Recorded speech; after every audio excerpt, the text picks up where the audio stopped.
Now, when I lost my dad, I took it with such grace and strength. And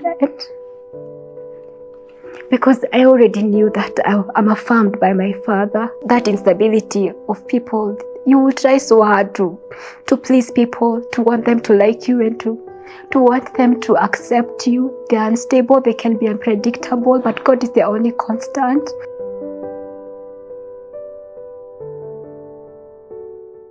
Hi all, my name is Carol Gishohi, and today I'll be sharing my story. The other time I gave a little bit of a backstory for my fashion business. Now today we are getting a little bit personal because this is my life story, and I hope you're not gonna get emotional. This has taken a lot of, by the way, it has taken a lot of courage for me to come here and just speak about my life. So I hope you're gonna stay with me until the end. So stay tuned for that. So growing up, I grew up as a very timid, very fearful girl, fearful of people and easily intimidated. And I don't know where I picked that from. Usually they say that when you have such tendencies, it is an indication of child trauma. I don't remember having any traumatic experiences growing up, none that I can remember, because I had present parents. They were loving, and if anything, being the last born, I got the attention and the love that I would require as a child. So really, I do not know where I picked that from. But because of that tendency of feeling inferior and easily intimidated by people, and feeling helpless, I was way. People were just excessively nice to me. They were kind. People just wanted to be kind and good to me. And it was later on that I came to discover they were giving me pity love, because I was just this girl, this nice girl. I didn't want to get in the way of anyone. I didn't want to cause trouble. I was fearful of people. So they gave me pity love. Now, even when I went to new environments, met people that didn't previously know me, I expected the same. And that is not how the real world works. So if I didn't get that treatment, I went out of my way to get it. I would go over and beyond. I remember even in primary school, I had to give up my meat for the longest time. I had to lie. I love meat, and I've never been allergic to meat, but I had to lie to kids in school that I am allergic to meat, so that I can attract friends who would want a share of my meat. So that is how I had company, because now people wanted to have the share of my meat. Now that I was allergic, I had to use that strategy. I think I could think. So I attracted friends through that strategy. I desired to be liked. I desired to be accepted. I desired to feel accepted, because I grew up people dependent. And because of being people dependent, I developed a victim mentality. I became a victim of my environment.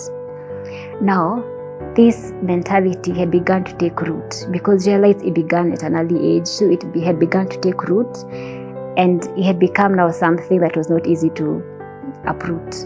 So I carried it on through my growing up, my teenage years. I remember, though I was a good performer, I could not accept any leadership roles. I felt any leadership roles were presented to me, but I felt I can't do it. Let others do. There are others who are more qualified, better suited, well-deserved. But as for me, I like to hide in the backgrounds, because I was fearful of people. I didn't feel confident. I had a low sense of self-worth. So, and I carried it on to my teenage years, and then young adults, first year in uni. Now, my first year in uni, that's when my life took a different turn. I'm going to tell you, there are a lot of things that happened in my first year in uni, because that was a defining moment for my life.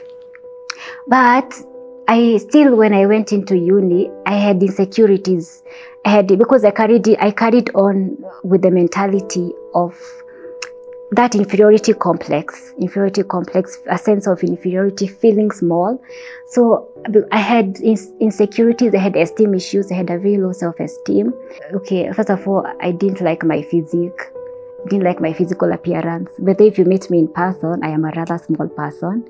I used to be small in uni. People used to call me Karototo. Of course, I had to reject that name later on because I didn't want to be branded as such. But I was small and I hated my physical appearance. I wished I was a bit taller, a bit bigger. And then my face, I used to have, okay, it hasn't changed much, but I used to have this innocent face. So I wished I looked more mature so that people would take me more seriously. And, of course, later on, I came to discover that God is very intentional, even in the tiny details, how He made us. And now I know how my purpose is connected to my physique, my physical appearance, and all that. And I would not want it any other way. Anyway, let me not get ahead of myself. But first day in uni, that was my defining moment. A lot of things happened. One thing, I met one person. There's one person that I met that left a lasting impact in my life. You see how they say, leave people better than you found them. That was my experience with this person. So he used to be our leader in uni and then later became my mentor. So, okay, now that he's one of my biggest supporters and he's going to watch this video, I will just say his name. So shout out to you, Moz, together with his wife, Juliet. So my first encounter with Moz is that he called me out from the crowd. And he spoke over my life concerning my calling into the marketplace, into society, and how I represent God as light, as a leader. Obviously, that was unexpected because I'd never seen myself as a leader. I always felt inferior to others. I realized I had rejected all leadership responsibilities because I felt undeserving. And I felt other people, let them do the job. So now I'm realizing there is a leader in me. It is at that moment that purpose was awakened in me. Destiny was awakened. But Mose had to become, because you see, I was used to this mentality. I was used to feeling inferior, wanting people, depending on people for acceptance, for approval, to feel worthy. How was I going to be an effective leader with such an attitude, such a mentality? I needed someone to help me see myself in a new light. I needed someone to help me view myself as a leader that have always been, except that it had been suppressed by that victim mentality that I grew up with. So Mose became my mentor. And this was mentorship in the context of active service. In that environment, it was mentorship in the context of active service. Watch and learn. See how I handle myself as a leader in stressful situations. See how I manage people. See how I interact with people. See how I take charge.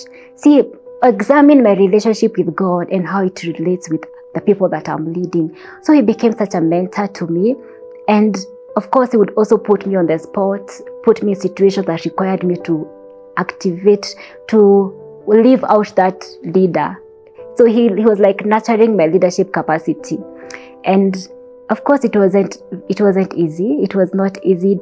I was struggling still because I had esteem issues, but I was beginning to regain my confidence. I was beginning to feel more comfortable interacting with people, and I began to realize for sure there's a leader in me, even though it was a bit of a struggle because I wasn't very confident in myself. And this is something that I had developed through the years, so it was not easy to get rid of. No, that is the first thing that happened, that I met a mentor. I had a mentor who now began to guide me and to lead me in the person that I was meant to be. But that's not all, because that is just a man that had met God. I needed to now know that God for myself. And I began to want to know God more. I began to want to know God as a father. And I'm honestly speaking, because that is the same year that I lost my dad, if I had not known God to that level, to that extent, as a father, I became secure in his love. I found security in God, realized I was basing my worth on other people, and I desired people to like me, but now I'm beginning to get the revelation of God's love. Now when I lost my dad, I took it with such grace and strength, and because I already knew that I'm affirmed by my father. And it was so easy to let go, even though it was painful, because I had found security and found security in God, and I was secure in His love. So I accepted my dad going and having to leave us, and that was my defining moment, when I knew that I matter. And you,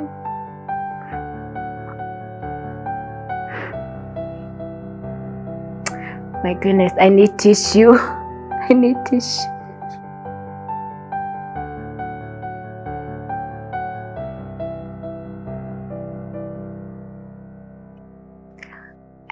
I knew that I matter, that I'm important, and I did not need to go seeking out for love and acceptance from others.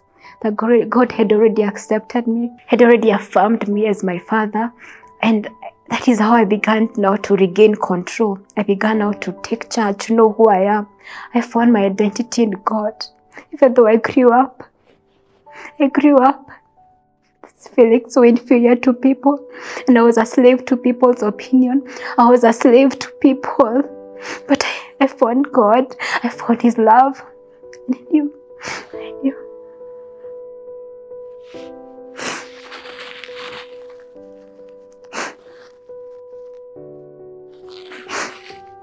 I knew I've been accepted. I'm loved. I matter. And that I knew that God, I'm so valuable, and God put treasures in me, a unique gift that only I can deliver to the world. So I knew that I don't need to feel inferior to other people, that I'm equally important. So that is how now I took charge. I regained control. I knew who I am. Something was awakened in me when I found security, when I became secure in God's love. That I did not need to go out seeking acceptance and desiring to be liked, basing my worth. Remember, I had a very slow sense of self-worth. But when I found my identity and I knew who I am in God, that is my Father, and I am important to God. I knew that I matter to God. I did not need to go out trying so hard to be accepted and to be liked. I'm already affirmed. My Father, the Most High, the monarch of the universe, the most important person, has already accepted me. What more do I need? That is how I found security, and I became secure. All those insecurities were healed at that point. And those self-esteem issues, I became confident and I took charge. I owned my space. Now I began to take other leadership responsibilities. Purpose was awakened. Of course, I still had my mentor with me and he was guiding me. And of course, I was learning from him. But now I could accept leadership roles. I could accept leadership responsibilities. And I began to become more comfortable and confident, even being a leader and making impact, being a person of impact to other people's lives. That is how I discovered myself and overcame that sense of inferiority, feeling that like I'm so unworthy, I do not matter. And other people, because I felt inferior to others, I felt inferior to others. I felt inferior to people. How was I even going to lead them if I'm a slave to them? I'm a slave to their opinion. And you realize people are very unstable. They like you today, and tomorrow they don't. And those are some of the things that I had to handle.